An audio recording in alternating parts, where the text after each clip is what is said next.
বুঝছেন। আরেকটা মজা যে সাকিব আঙ্কেল মানে সাকিব খান উনি একবার বাসায় এসেছিলেন। অনেস্টলি সে তো ভেরি বিগ সুপারস্টার, বাংলাদেশের রাইট নাও দ্য বিগেস্ট যদি আমি বলি অ্যাক্টিং ক্যারিয়ারের দিকে, রাইট। উনি এসে এত হাম্বল ছিলেন। সো একটা সিন ছিল যেখানে একটা ভিলেন চুন্নু আঙ্কেল ডাকি আমি, সো তার হাত কেটে দেয়, অ্যাকশন ডিরেক্টর রাইট। সো তার হাত কেটে দেয়। সো আমি ওটা আমার মনে আছে আমি আব্বার কোলে বসে খালি ওই সিনটা দেখতে চাইতাম। কেন? কারণ চুন্নু আঙ্কেল বাসায় আসলে দেখতাম তার হাত আছে, আমি বলতাম যে আঙ্কেলের হাত কেমনে আছে।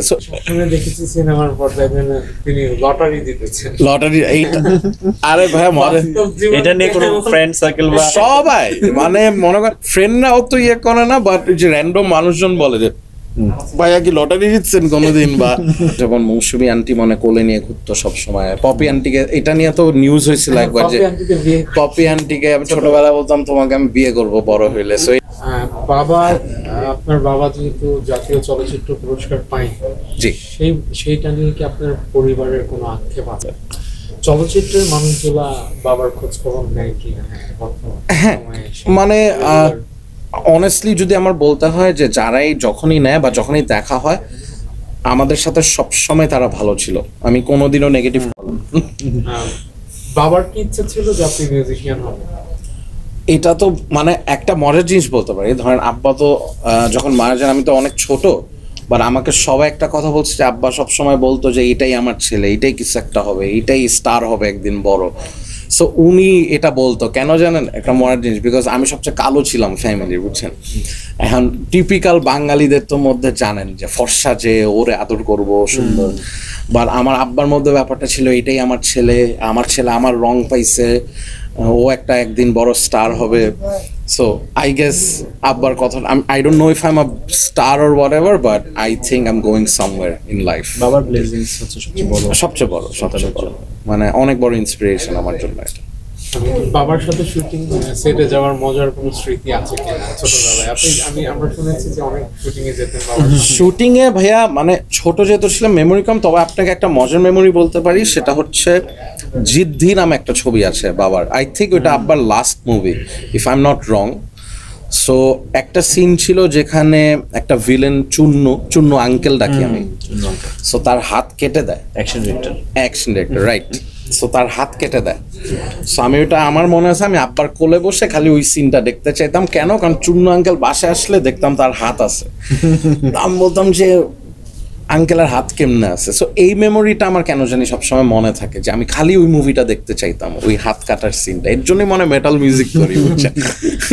আমরা আপনার বাবাকে সবসময় দেখেছি সিনেমার পর্দায় তিনি লটারি জিতেছেন। লটারি এইটা আরে ভাই মনে এটা নিয়ে কোনো ফ্রেন্ড সার্কেল বা সবাই মানে মনে করেন ফ্রেন্ডরাও তো ইয়ে করে না, বাট যে র্যান্ডম মানুষজন বলে যে ভাইয়া কি লটারি জিতছেন কোনোদিন, বা লটারি কিনছেন কিনা, বা ভাই আপনার বাবা তো অনেক লটারি জিতছে ভাই। পরে সেই একটা মজার ডায়লগ দিলাম, উনি বললো যে আপনার বাবা তো লটারি জিতে অনেক টাকার মালিক হয়ে গেছে। আমি বলছি না, বাস্তবে কিন্তু লটারি জিতে নেই, এমনি নায়ক হয়ে অনেক টাকা কামাইছে, লটারি জিততে হয় নাই আসলে।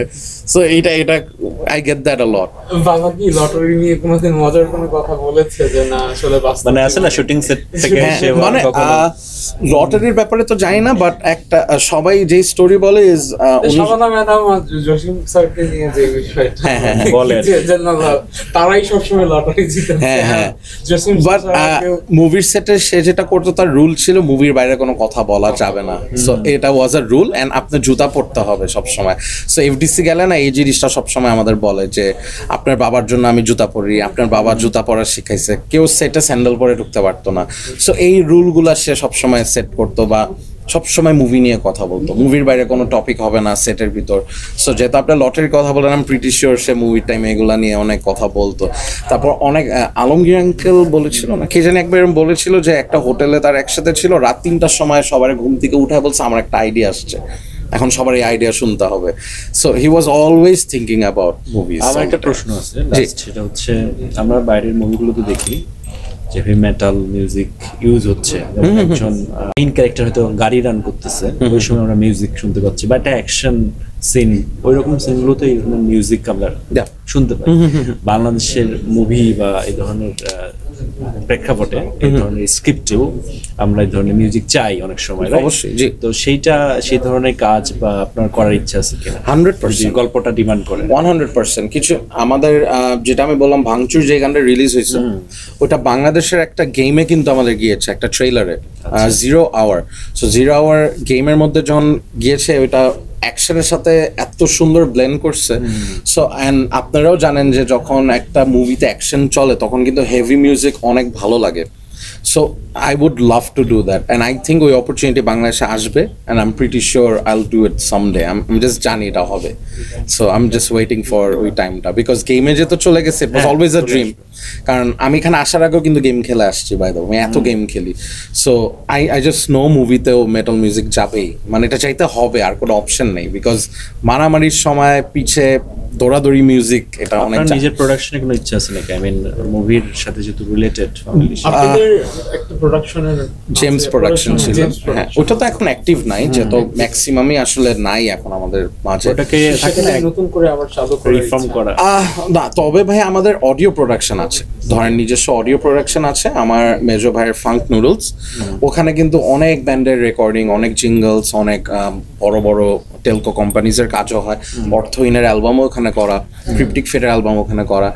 তার পাশাপাশি আমি একটা রেগুলার ভিডিও প্রোডাকশনে কাজ করি, লাইফ টু ওয়েবে। সো ওইখানে আমার যত কন্টেন্টস দেখেন, যত ভিডিও প্রোডাকশনের জিনিস বের হয়, ওখান থেকেই বের হচ্ছে। ওটা আপনার নিজের? নিজের না, is one of my bestest friend, but আমরা খুবই কাছ থেকে, মানে নিজের মতো মনে করেই কাজ করি আসলে। সো প্রয়োজন হচ্ছে না যে নিজের একটা প্রোডাকশন খুলতে, ওইখানেই আমি সব ফ্রিডম পাই আসলে। আপনার বাবা যেহেতু জাতীয় চলচ্চিত্র পুরস্কার পায়, জি, সেইটা নিয়ে কি আপনার পরিবারের কোনো আক্ষেপ আছে? না, আমাদের কোনো কিছুই নিয়েই কোনো কিছু নেই, কমপ্লেইন্স নাই। বিকজ উনি যা রেখে গেছে ফর দ্য কান্ট্রি অ্যান্ড আমাদের জন্য বা সবার জন্য, I think it's more then enough. আমার মনে হয় না যে একটা শোপিস বা কোনো কিছু রেখে ডিফাইন করে নায়ক জসিমকে, আমার মনে হয় আর কি। বিকজ যেখানেই যাই তার ব্যাপারে এখন আমি পজিটিভ কথাই শুনি, ওইটা আসলে আমার জন্য is more then money, more then anything. একটা মানে আর্টিস্টের নামে ফ্লোর আছে, জি, রাইট, ইয়েস, সেটাই আপনার বাবা। জি, তো সেটা আসলে অনেক বড় পাওয়া, অনেক বড় পাওয়া। জাতীয় চলচ্চিত্র পুরস্কারের চেয়েও বড়, অনেক বড়।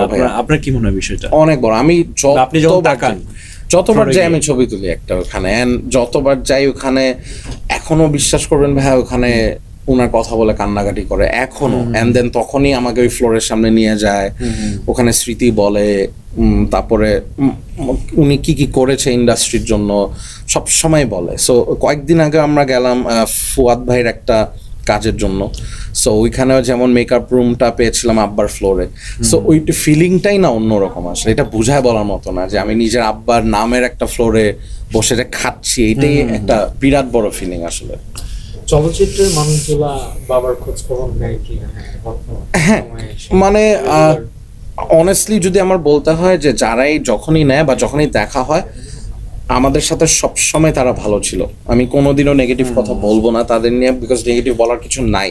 সবসময় আমাদের ওই সম্মানটা দিয়ে গেছে, আমরাও সেম তাদেরও দিয়ে গেছি। কোনো সময় আমাদের কোনো কিছু নিয়ে ঝগড়াঝাটি ঝামেলা এগুলোর মধ্যে আমরা নাইও, আমরা করিও নাই। So they were always nice to me, and দেখলে আসলে ছেলের মতো আদর করে সবাই, দেখলেই মানে বাবা টাবা বলে। সবচেয়ে বেশি যোগাযোগ হয় মানে আমাকে মানে আদর করে অনেক, যেমন আলমগীর আঙ্কেল অনেক আদর করে।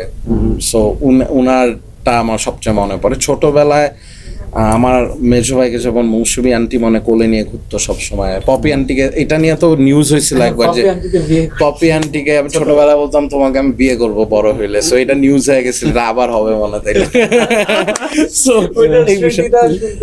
ওইটা আমার না ভাই বেশি একটা মনে নেই, বাট ছোটবেলা উনি আসলে আমি এরকম বলতাম, আমি তো বাচ্চা ছিলাম বুঝছেন।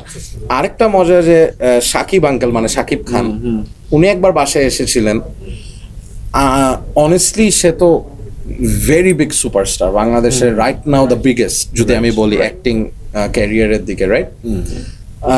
উনি এসে এত হাম্বল ছিলেন, উনি বলেছেন যে জসিম ভাইয়ের সাথে কোনোদিনও দেখার সুযোগ পাই নাই, আমি আপনাদের সাথে একটা ছবি তুলতে চাই এবং হাত মিলাতে চাই।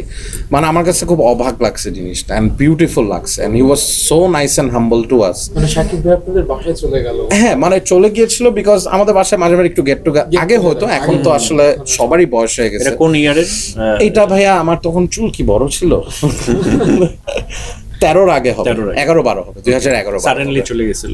জি জি জি জি জি জি জি। সো তখন আপনি বাসায় ছিলেন? বাসায় ছিলাম। সো তখন he was very nice to us. Shakib ভাই আপনার বাসায় আসবেন, হ্যাঁ। কি বললো? ওই অতটুকুই কনভারসেশন হইলো, তারপর আমরা ছবি তুললাম, তারপরে they were back to their আড্ডা আর কি। পরিবারের সাথে মানে আপনাদের শাকিব ভাইয়ের সম্পর্কটা কেমন? আমাদের তো রেগুলার ওইভাবে কন্ট্যাক্ট হয় না, আমরা আসলে ভাইয়া একটু নিজেদের মধ্যে থাকার প্রেফারেন্সটা বেশি। সো যখনই যে মিডিয়াতে বা এফডিসি বা কোথাও যাওয়া হয় তখন দেখা টাকা হয় আর কি সবার সাথে। ওকে ভাই, thank you thank you so much ভাইয়া।